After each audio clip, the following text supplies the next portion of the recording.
Tahir, Habib. Oh my God, I love getting called Habib. What a pleasure to be on the show. I've always wanted a fireplace. That was my one demand. Thank you so much, Susie. I'm happy one we could demand. accommodate. Thank you. It's fake, but it doesn't matter. I mean, it's not real. It looks good. Speaking of Habibs, Here Come the Habibs were a hit sensation on Channel 9. That script is actually really cleverly written. I want to know the inspiration behind how that script came together. Good question. Here Come the Habibs. That show came off the back of some stage shows we did. It was only like 2 pages. That idea sat on my laptop for 10 years. 10 years? 10 years it sat on my laptop. Eventually I went to Rob, my good mate, and I said, Rob, we should do something about this. Because I remember sending the idea to him, and Rob's not impressed easily. He goes, yeah. Okay, what do you mean, yeah, Rob? It's a brilliant idea. Come on. And it was a simple idea, and that was the beauty of it. I think if we pitched it earlier, I don't think the network's ready for it. The show went really, really well. I did get in trouble because I said it was a vanilla milkshake writing team. Okay, I think I know what that implies. I got in trouble for that. Yes. But that was true. I said, well, if you're going to make this sort of ethnic show, shouldn't you have some, I mean, Rob and I were there part of the writing team, but we didn't actually write the scripts. I wanted to write an episode, but, wasn't allowed. And we had some great ideas, and Rob and I wanted to push it further.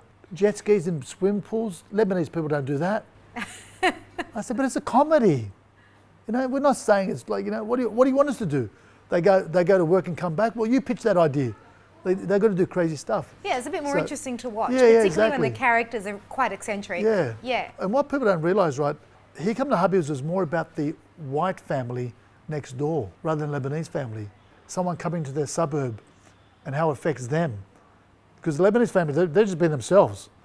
Right, but they were affecting the neighbours, and they go, oh, look at these people, they're ruining our neighbourhood. And at that time as well, 2016, it was a thing of, to say the wogs, and that's right. Obviously coming off the back of Wog Boy and Acropolis Now and that kind of era. No, it is really cleverly written. And on that, you also did something Street Smart, I think, with Rob. Street Smart was a lot of fun. It was about dumb criminals, but it was a family show about dumb criminals. Look, it was a fun show. The people that did see it loved it, but we didn't get a season 2. Would you bring back Here Come the Habibs or Street Smart?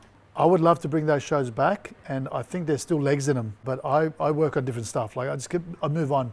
Some people don't work on, they like to just concentrate on one project. Yeah. That's not me.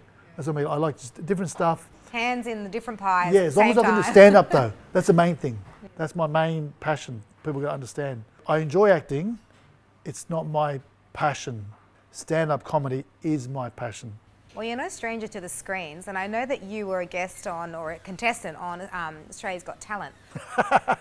Yeah, we all watched that, Tahir.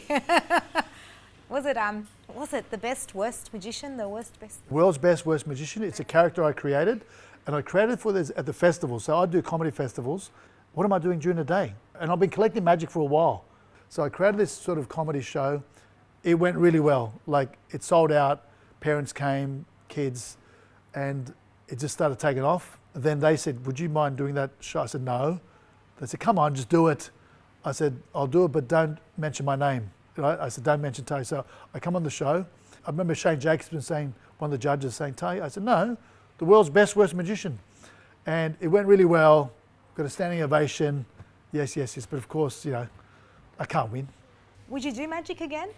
Absolutely. I went to Brisbane Comedy Festival recently. I do my adult show. I did my children's magic show, and it sold out. It was crazy.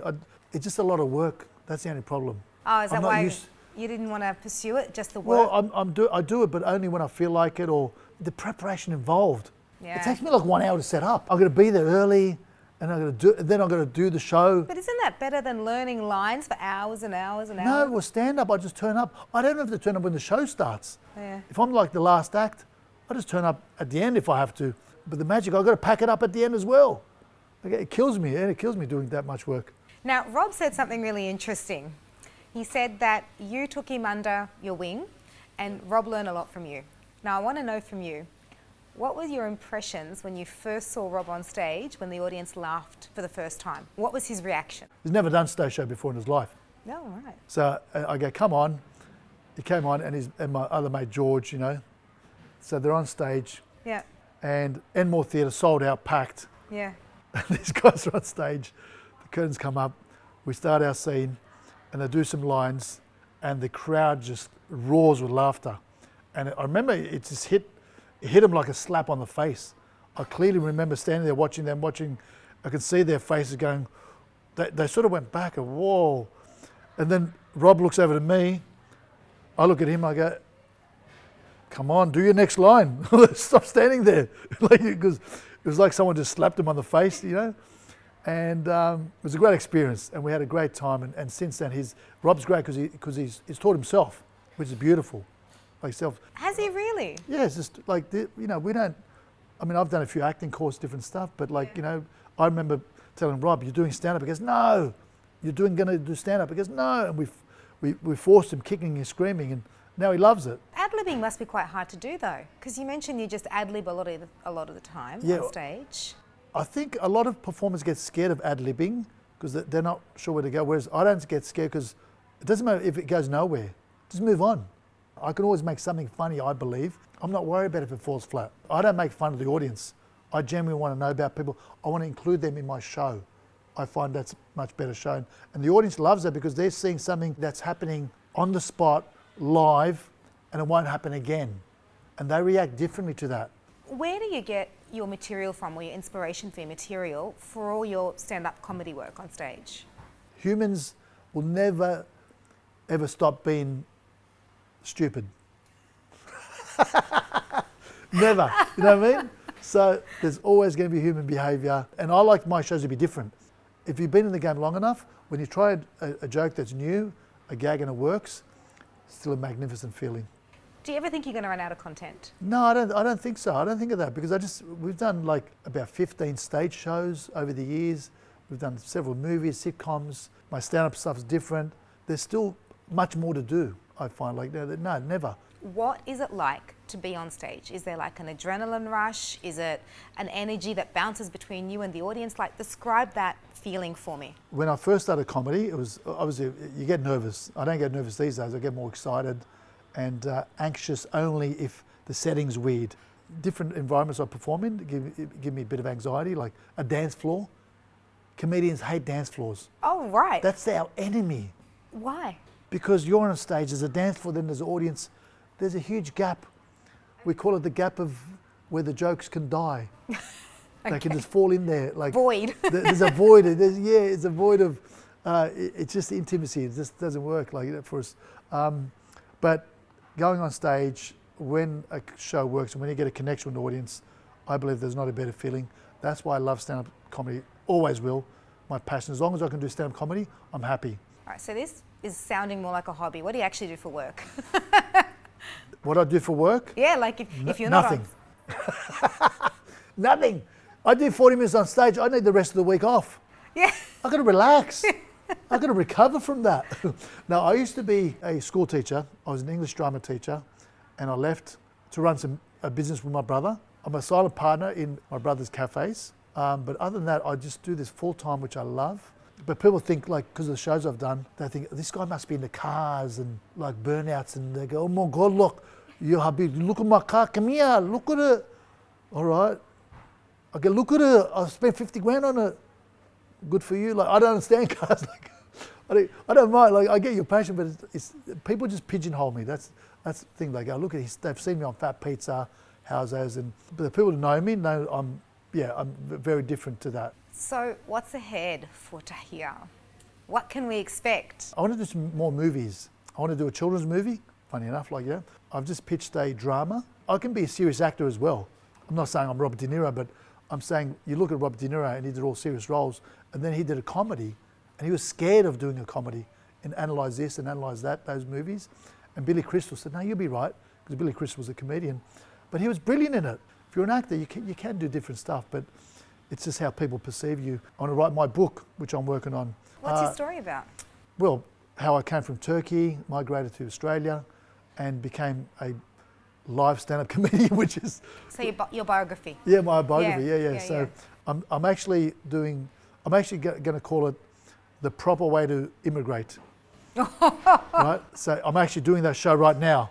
I'm on tour with that.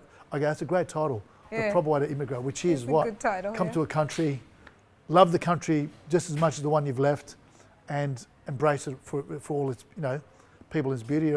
But that's the proper way to immigrate. Before we go, I have to ask you, can you please do an impersonation for us? I'll do my character Habib. Like, oh my God, like it's Habib, I swear to God. And like I swear, like I heard this accent at Bankstown train station growing up when I was going to uni, and I saw two like Lebanese. There were three of them actually sitting there, and I was sitting like directly opposite. And one of them like was telling a story to the other two, right?